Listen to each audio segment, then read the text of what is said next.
नमस्कार।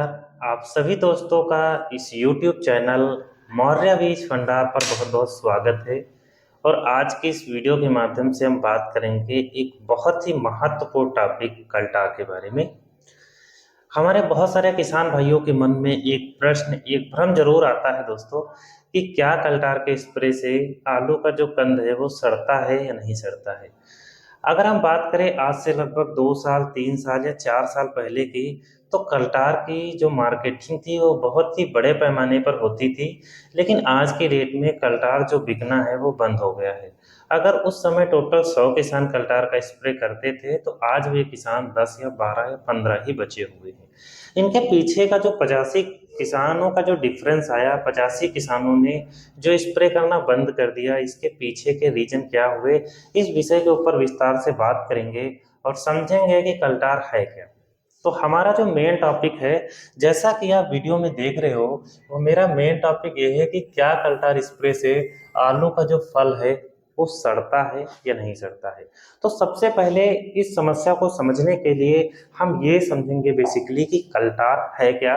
और हमारे जो भी किसान भाई आलू की खेती करते हैं वो जरूर समझते होंगे कि कल्टार का प्रयोग हम आलू में किस लिए करते हैं।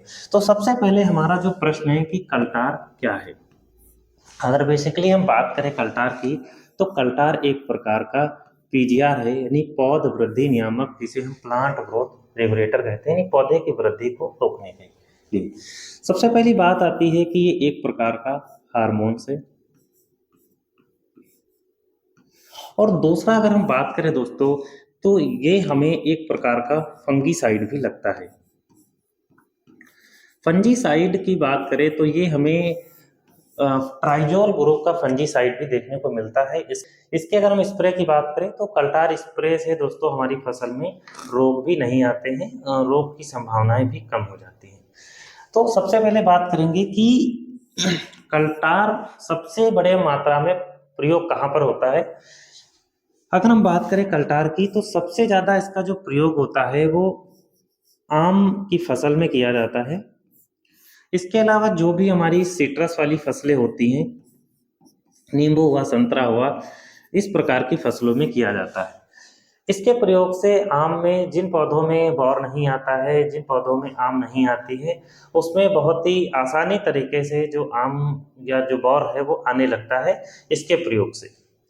जड़ में इसके प्रयोग से जो भी टहनियाँ आम जैसी फसल या सिट्रस वाली फसलों में निकलती हैं वो छोटी होती है, मजबूत होती है, उसमें ज़्यादा से ज़्यादा फल का निर्माण होता है। सेटिंग भी बहुत अच्छी होती है और रूट को भी डेवलप करने का काम करता है। सिंगल रूप में अगर हम बात करें, तो कल्टार का अगर हम मिट्टी के माध्यम से प्रयोग करते हैं, तो ये जाइलम के माध्यम से काम करता है और बहुत ही अच्छे तरीके से हमारी फसल में जो जड़ विकास होता है वो काफ़ी अच्छा करता है। इसके अलावा दोस्तों अगर हम बात करें, पीजीआर है, पौधे की हाइट को रोकता है। इसका उपयोग हम कंद वर्गी फसल में कर सकते हैं और खासकर इसका प्रयोग ज्यादातर मात्रा में आलू जैसी फसल में किया जाता है। इसके अलावा आप और भी फसल में भी इसका प्रयोग कर सकते हो, जैसे कि शकरकंद हुआ, इस प्रकार की फसलों में भी, है ना। तो ये पौधे की ग्रोथ को रोक देता है, जिससे क्या होता है कि हमारी फसलों में जो भी भोजन बन रहा होता है वो हाइट पे ना जा करके धीरे धीरे कंद की तरफ चला जाता है, जिससे आलू का जो साइज है वो बढ़ता है। लेकिन बेसिकली कल्टार स्प्रे से हमें दो तीन चीजें जरूर देखने को मिलती हैं। सबसे पहला, इसमें कुछ समस्याएं हमें आती हैं। आलू का सड़ना, जो हम इस टॉपिक के ऊपर बात कर रहे हैं, यानी कल्टार स्प्रे से आलू में कभी कभी सड़न की समस्याएं भी हमें देखने को मिल जाती है। दूसरा है बीज का जो जमाव होता है, इससे कभी कभी क्या होता है, बीज का जो जमाव दर होता है वो दोस्तों कम हो जाता है।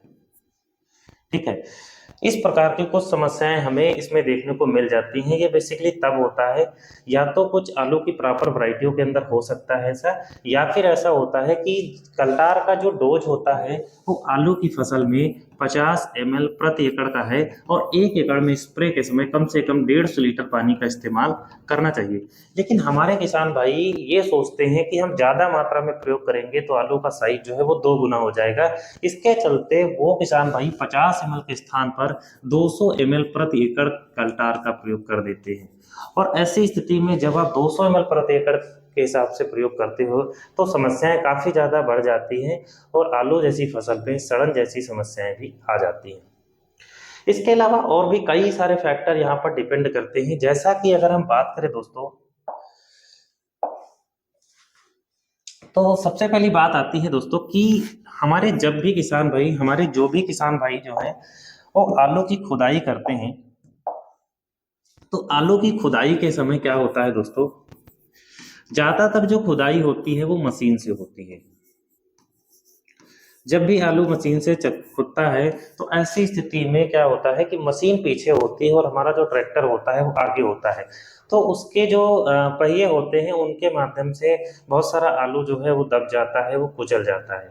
तो आलू जब भी कुचलता है तो उसमें जो ऊपर का छिलका होता है वो छिल जाता है, और कभी कभी क्या होता है कि मशीन ज़्यादा आलू खोद देती है और हमारे जो पीछे बीनने वाले किसान होते हैं वो कम होते हैं। ऐसी स्थिति में उस आलू जो ट्यूबर्स होता है उसके ऊपर धूप पड़ती है, और धूप पड़ने के बाद दोस्तों उसी आलू को ले जाकर वो बहुत ढेरी में लगा देते हैं, बहुत सारे स्थानों पर एक ही स्थान पर डाल देते हैं, या फिर वो कट्टे में रख देते हैं जिसमें एयर वगैरह पास नहीं होती है, जिसके कारण जो छिला आलू होता है जिसका छिलका उतर जाता है वो जब एक स्वस्थ आलू के पास बैठता है तो दोस्तों कहते हैं ना कि संगत का असर पड़ता है। उसी प्रकार से भी इसमें भी सड़न की समस्या आ सकती है। ये भी कुछ कॉमन समस्या में देखने को मिलती है, जिसमें हमें सबसे बड़ा जो फैक्टर लगता है वो होता है कि कम समय में खुदाई होना।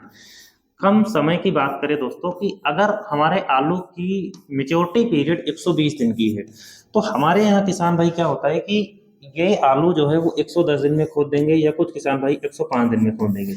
इसका भी एक फैक्टर होता है आलू सड़न का, क्योंकि हमारे यहाँ क्या होता है कि किसान सोचता है कि अगर हम जल्दी खोद देंगे तो स्टोर अच्छे आसानी से खुले मिल जाएंगे और हमारा आलू जो है वो आसानी तरीके से रख जाएगा। ये भी कुछ कॉमन समस्याएं यहाँ पर बनती हैं।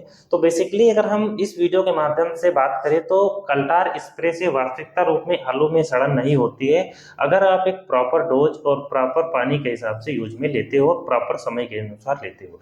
सबसे पहला हम बात करेंगे कि कभी भी कल्टार का स्प्रे आलू जैसी फसल में 70 से 75 दिन के पहले नहीं करना चाहिए किसी भी हर हाल में। अगर आप इसके पहले स्प्रे करते हो तो काफी ज्यादा समस्याएं होती हैं। और दूसरा ये है दोस्तों कि कल्टार का स्प्रे हमें एक ही बार करना चाहिए, एक बार ही हमें स्प्रे करना चाहिए, हमें बार बार स्प्रे इसका नहीं करना चाहिए। एक स्प्रे हम ले लें वो भी 70 से 75 दिन पर। डोज का विशेष ध्यान रखें, डोज हमें 50 ml प्रति एकड़ से ज़्यादा नहीं लेना चाहिए, ज़्यादा लेने से समस्याएं बढ़ सकती हैं, है ना। तो ये कुछ चीज़ें अगर आप ध्यान में रखते हो और फुल टाइम पर आलू की खुदाई करते हो, फुल मेच्योरिटी पर खुदाई करते हो, तो कभी भी आपकी सड़न से संबंधित समस्याएं देखने को नहीं मिलेंगी। तो मेरे जो भी किसान भाई कल्टार का स्प्रे करना चाहते हैं बेसिकली वो कर सकते हैं, लेकिन बशर्ते डोज का विशेष ध्यान रखें, कभी भी ज़्यादा मात्रा में कल्टार का स्प्रे ना करें। दूसरा को ध्यान रखें कि खुदाई एक टाइम पीरियड पर होनी चाहिए, एक मेच्योरिटी समय पर होनी चाहिए। तीसरा ये है कि वे एक स्थान पर खुदने के बाद आलू की ढेरी ना लगाएं, उसमें जो छिले या कटे हुए आलू हैं उनको बाहर कर दें। ये कुछ बेसिकली जो भी चीज़ें यहाँ पर बन सकती थी मैंने विस्तार से बताने की कोशिश की हो, और मैं आशीष हो सकता है आपको कुछ नई जानकारी इस वीडियो में देखने को जरूर मिली होगी। अगर वीडियो पसंद आती हो तो वीडियो को लाइक और चैनल को सब्सक्राइब जरूर करें। अगर आपके मन में कल्टार से संबंधित या किसी भी फसल से संबंधित कोई भी प्रकार के भ्रम बनते हैं तो आप इस वीडियो में कमेंट जरूर करें, मैं 100% उनका रिप्लाई देने की कोशिश करूंगा। थैंक यू दोस्तों, फिर मिलते हैं नेक्स्ट वीडियो।